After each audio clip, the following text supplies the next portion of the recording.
बढ़ते हैं आगे और रुक कर लेते हैं झारखंड की कुछ अन्य खबरों की तरफ। तो रांची के कांग्रेस दफ्तर में ग्रामीण विकास मंत्री आलमगीर आलम ने जनसुनवाई की है।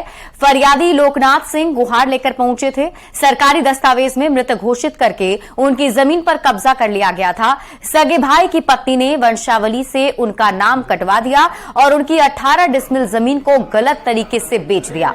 एक के बाद एक कई फरियादी आए और मंत्री के सामने फरियाद सुनाई। मंत्री आलमगीर आलम ने भी सबकी शिकायत सुनी और उनकी फरियाद पर ऑन द स्पॉट समुचित कार्रवाई करने का निर्देश दिया।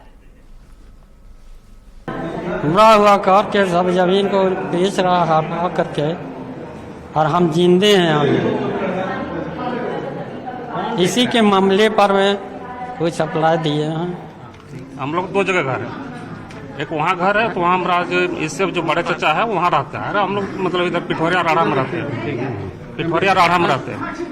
तो उसका ये लोग गलत मतलब फायदा उठाया कि मेरा पिताजी जिंदा है, जिंदा रहते हुए भी गलत वंशावली बना करके मृत्यु बना करके मतलब जो मेरे पिताजी और मेरे हिस्सा जो पड़ता है जमीन उसको भी वो लोग बेच दिया। व्हीलचेयर मांगने के लिए आए हैं और राशन कार्ड अभी तक नहीं है, नहीं हुआ है। इससे पहले आए थे? इतने कभी नहीं हम आए थे। क्या बोले मंत्री जी? मंत्री जी बोले कि जहाँ हो जाएगा वहाँ पर साइन करने के लिए कागज दिए हैं। अच्छा। तो यहाँ पर ऐसा इमरजेंसी केसेस जो होता है कि देन एंड देयर उसको रिलीव किया जा सकता है, वैसे लोगों का काम हम आज भी एक दो आया था वो भी हम कराएं। और रही बात क्या है, कुछ चीज जो आ रही है उसको भी हम ज्यादा अवॉइड करना चाहते हैं और कुछ का संज्ञान भी लेना चाहते हैं। आज करीब करीब जो हमारे पास 20-25 जो आवेदन आया उसमें 10 या 12 आवेदन हमको लगता है कि जमीन से संबंधित है।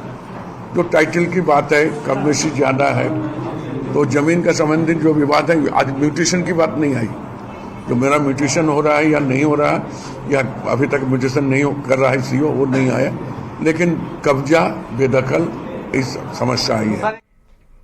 अगली खबर रामगढ़ से है। रामगढ़ में स्वास्थ्य मंत्री बन्ना गुप्ता वैश्य समाज के अभिनंदन समारोह में भाग लेने के बाद निजी अस्पताल का उद्घाटन करने पहुंचे। कार्यक्रम के दौरान बीजेपी अध्यक्ष बाबूलाल मरांडी पर उन्होंने तंज कसा, साथ ही उनके पुराने बयानों की याद दिलाते हुए निशाना भी साधा।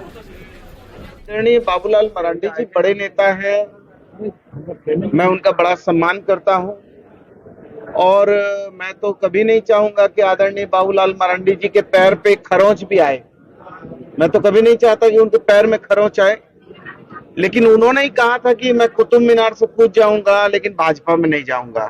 लेकिन अब जो है आदरणीय बाबूलाल मरांडी जी ने जब जेवीएम में विधायकों को मेहनत करके जन्म दिया तो उस समय भारतीय जनता पार्टी ने जेवीएम का सुपड़ा साफ कर दिया और बाबूलाल जी की पीठ में छुरा घोपा।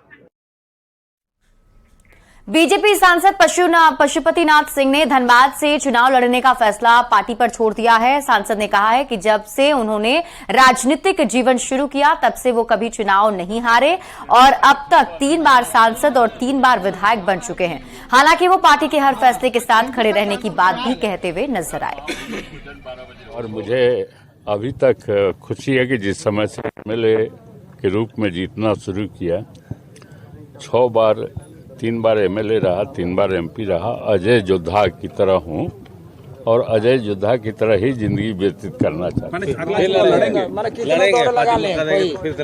ये तो पार्टी निर्णय लेती है, ये हम निर्णय नहीं लेते हैं। पार्टी टिकट देती है, नहीं देती है।